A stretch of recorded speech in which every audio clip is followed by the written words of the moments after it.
નમસ્કાર મિત્રો જો આધાર કાર્ડ હજી સુધી તમે જો અપડેટ ના કર્યું હોય તો અપડેટ કરી લેશો, કારણ કે આધાર કાર્ડ જે છે એક આપણો મુખ્ય પુરાવો કહી શકાય.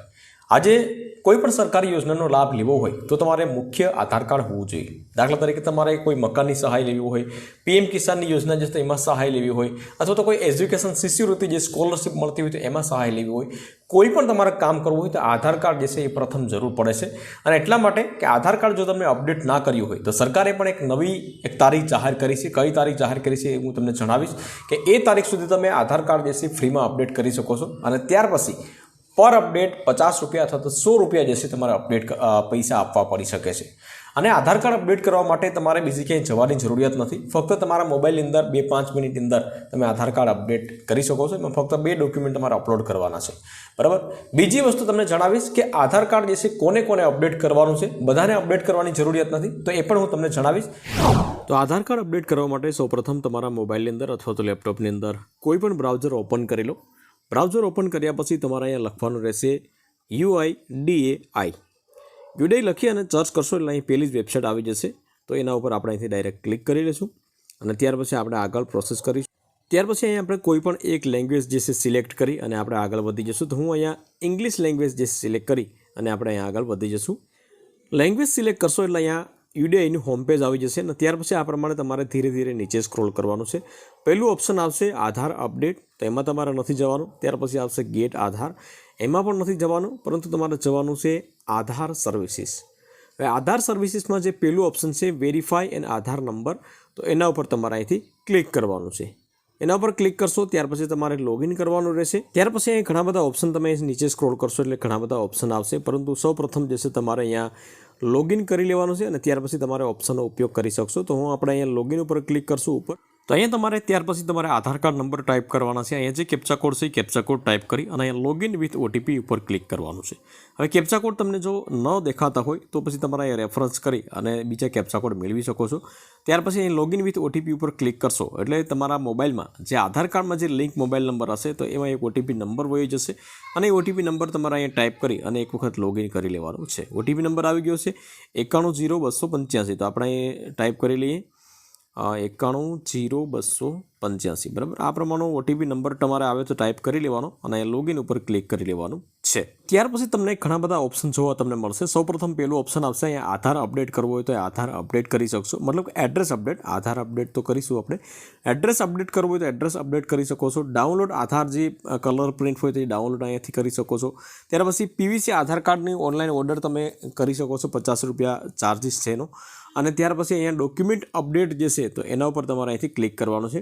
હવે એની લાસ્ટ તારીખ જે છે મેં તમને હમણાં કીધી પ્રમાણે 14/6/2026, મતલબ કે 2026 સુધી તમે ફ્રીમાં અપડેટ કરી શકો છો, બરાબર.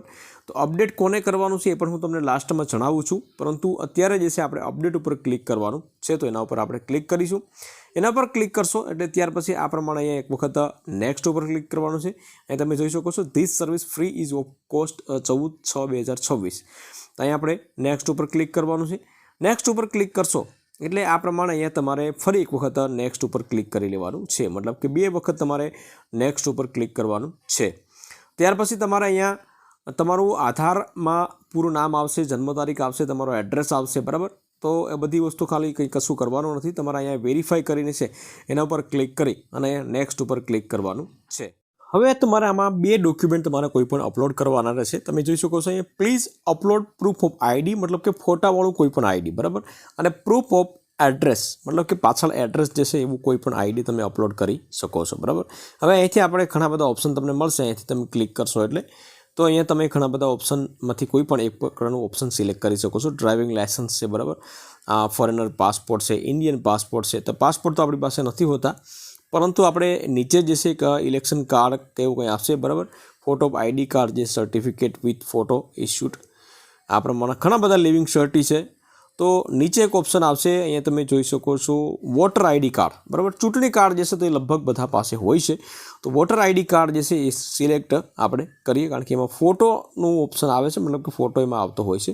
તો અહીંયા એક્સેપ્ટ કરવાનું છે. આપણે એક્સેપ્ટ કરી અને અહીંયા સિલેક્ટ ડોક્યુમેન્ટ જે છે એના ઉપર આપણે અહીંથી ક્લિક કરવાનું છે, બરાબર. તો અહીં કન્ટિન્યુ ટુ અપલોડ એના ઉપર તમારે ક્લિક કરવાનું છે. ફોટો પાડીને તમે અપલોડ કરવા માગતા હોય તો ફોટો પાડીને, બાકી તમારી ગેલેરીમાંથી એ લઈ અને તમારે અપલોડ કરી દેવાનું છે. તો હું પહેલાં એકવાર અપલોડ કરી દઉં છું. તો મેં ચૂંટણી કાર્ડ અહીં અપલોડ કરી દીધું છે મિત્રો. પરંતુ એક વસ્તુ તમને ખાસ જણાવી દઉં મિત્રો કે તમારે જેપીઈજી, પીએનજી અથવા તો પીડીએફ જેપીજી ફાઇલ નહીં ચાલે, બરાબર. એટલા માટે આ ત્રણમાંથી કોઈ પણ એક ફાઇલ અપલોડ કરવાની છે. પરંતુ તમારી જેપીજી ફાઇલ હોય તો એની પીડીએફ પણ કરી શકો છો, પીએનજી કરી શકો છો, બરાબર. ગૂગલમાં તમે જઈ અને જેપીજી ટુ પીડીએફ કરશો એટલે તમારી ફાઇલ જે છે તમે કન્વર્ટ કરી શકશો. ત્યાર પછી જે છે પ્રૂફ ઓફ એડ્રેસવાળી કોઈ પણ એક ડોક્યુમેન્ટ અપલોડ કરવાનું છે. તો એમાં પણ તમે ચૂંટણી કાર્ડ જે છે પાછળનો ભાગ જે છે અપલોડ કરી દોશો તો ચાલશે, બરાબર. તો અહીંયા તમે અહીં એક્સેપ્ટ ઉપર ક્લિક કરીશું અહીંયા, અને અહીંયા સેમ પ્રોસેસ કરવાની છે આપણે. સિલેક્ટ શોપિંગ, બરાબર. અહીં કન્ટિન્યુ ટુ અપલોડ. તો મેં ચૂંટણી કાર્ડ અપલોડ કરી દીધું છે. હવે અહીં આપણે રાઇટ ક્લિક કરી દેવાનું છે એક વખત, અને ફરી એક વખત અહીંયા નેક્સ્ટ ઉપર ક્લિક કરી લેવાનું છે. નેક્સ્ટ ઉપર ક્લિક કરશો એટલે અહીં ઓકે કરી દઈશું આપણે. ઓકે કરશો એટલે અહીંયા થોડી જ વારની અંદર પ્રોસેસ થઈ જશે. તમે વેઇટ કરી શકશો 5 સેકન્ડ 10 સેકન્ડની અંદર. તમારે કંઈ પણ કરવાનું નથી. આ પ્રમાણેની પ્રોસેસ થતી હોય તો તમારે વેઇટ કરવાની છે. તો હું અહીંયા વેઇટ કરી લઉં છું 1 2 5 સેકન્ડ. ત્યાર પછી કંઈક આ પ્રમાણે ઓપ્શન આપશે, this service is free in cost પર કરીને. ત્યાર પછી નીચે તમારે જે છે સબમિટ ઉપર ક્લિક કરી દેવાનું છે. તો તમે જોઈ શકો છો મિત્રો અહીંયા ટ્રાન્ઝેક્શન સ્ટેટસ જે છે સક્સેસ બતાવે છે. અહીંયા અમાઉન્ટ જે છે તો તમે અત્યારે ફ્રીમાં તમે કર્યું છે અપડેટ, એટલા માટે અમાઉન્ટ જે છે નહીં બતાવે. તારીખ જે છે આજની બતાવશે 27/10/2025, અને ટાઈમ પણ તમને બતાવી દેશે. ત્યાર પછી અહીંયા ડાઉનલોડ જે છે એ એન્ક્લોમેન્ટ કરીને છે, તો અહીંયા ડાઉનલોડ પ્રિન્ટ કરી શકશો. પરંતુ એના પહેલાં તમને બતાવી દો કે અહીંયા તમે જોઈ શકો છો કે 30 દિવસ એટલો તમારો સમય લાગશે. 30 દિવસ પછી તમે જે તમારો આધાર જે છે એ અપડેટ થઈ જશે, બરાબર. તો અહીંયા ડાઉનલોડ એન્ક્લોમેન્ટ કરીને છે એના ઉપર તમે ક્લિક કરો. તો હવે તમને એ જણાવી દો મિત્રો કે આમાં કોને કોને અપડેટ કરવાની જરૂરિયાત છે. તો અપડેટ એવા લોકોને કરવાની જરૂરિયાત છે કે તમારા આધાર કાર્ડના 10 વર્ષ થયા અને 10 વર્ષમાં તમને કોઈ પણ પ્રકારનું કરેક્શન ના કરાવ્યું હોય. દાખલા તરીકે તમે કોઈ મોબાઈલ નંબર અપડેટ ના કરાવ્યો હોય, જન્મ તારીખ અપડેટ ના કરાવ્યો હોય, ફોટો અપડેટ ના કરાવ્યો હોય, તો એવા લોકોને જ અપડેટ કરવાની જરૂરિયાત છે. બધા લોકોને અપડેટ કરવાની જરૂરિયાત નથી.